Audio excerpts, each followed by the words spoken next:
Salutations, divers. Stalt here, and today we're going to talk about Titanfall 2. I know, it's over a week since release, but I wanted to see how it would handle the horrible release timing before talking about it. Sandwiched questionably between Battlefield 1 and Call of Duty Infinite Warfare, which plays pretty much like Diet Titanfall pilot vs. pilot mode, I couldn't shake the feeling that EA sought to blitz the competition and corner the market on competitive FPS in 2016 in one fell swoop. Was it a wise decision? I don't think so, as you would be hard-pressed to send any fast-paced FPS against the economic warhorse that is Call of Duty. Seriously, they're like being sponsored by Twitch or something this time, and if you know anything about streaming, a strong viewership keeps players interested and buying the game.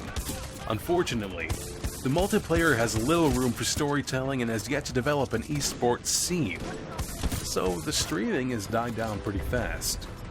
All of that aside, Titanfall 2 has the most consumer-friendly business model of the three, with none of the DLC, paid map packs, or microtransactions that brutally segmented and alienated the player base of the first title, and you would come to expect with every new modern AAA game, seriously.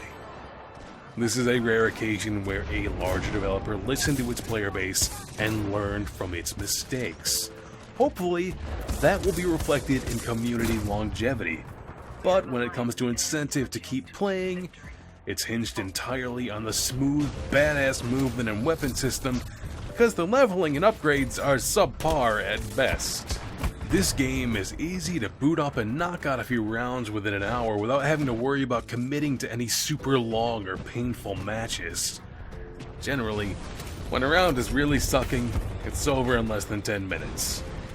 It's because of that rapid pace that I question the extensive prestige system.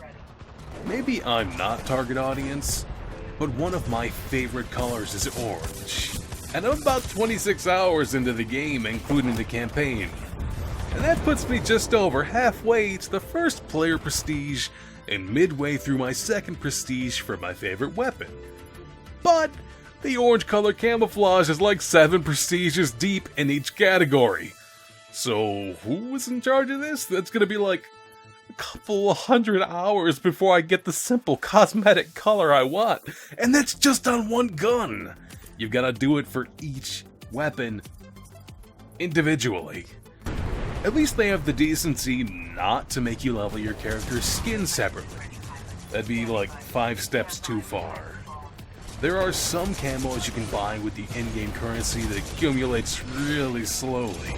Come on, man, I just wanted some of that dank flat tangerine.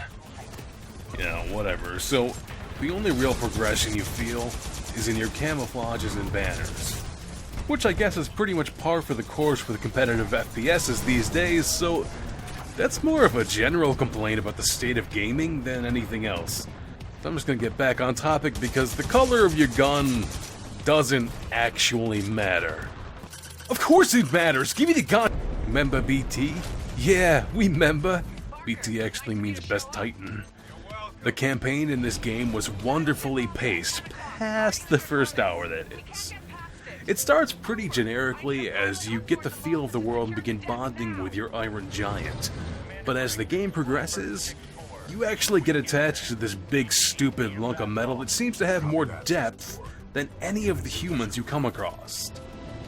Sure, he would make Gimli blush with the amount of times he tries to hurl you headlong across giant chasms like a big squishy bouncy ball, but he did the math, so it's cool.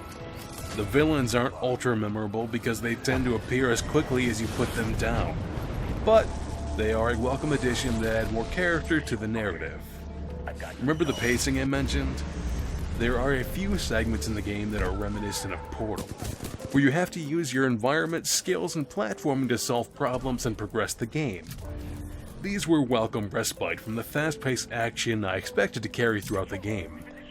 And I'm not going to spoil anything, but the second half of this is probably my favorite FPS campaign since Call of Duty The Big Red One. I'll never forget you, Brooklyn.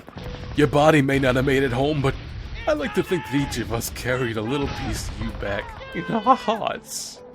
great campaign aside, that's not going to add any longevity to this title. That outcome rests solely on what the developers and publishers do moving forward, as I don't think the prestige system is enough to keep me hanging around, and without any proper leaderboards or matchmaking ranks or stat tracking, it's going to be harder to foster a competitive scene, which I feel the game is primed for, as the movement system raises the skill ceiling considerably. Any game would be hard-pressed to do well when competing for the same couple of weeks as Battlefield and Call of Duty, which I've said like 4 times already. They've done a pretty good job so far, and I really look forward to seeing where they take this title. What do you guys think will happen to the already dwindling community? Is it doomed to low player counts like the first game, or will the continued dev support keep it alive and well?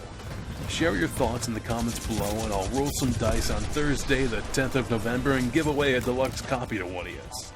I'd also appreciate any feedback on this video or channel, so let me know what you think. As always, thanks for watching, and stick around for more content.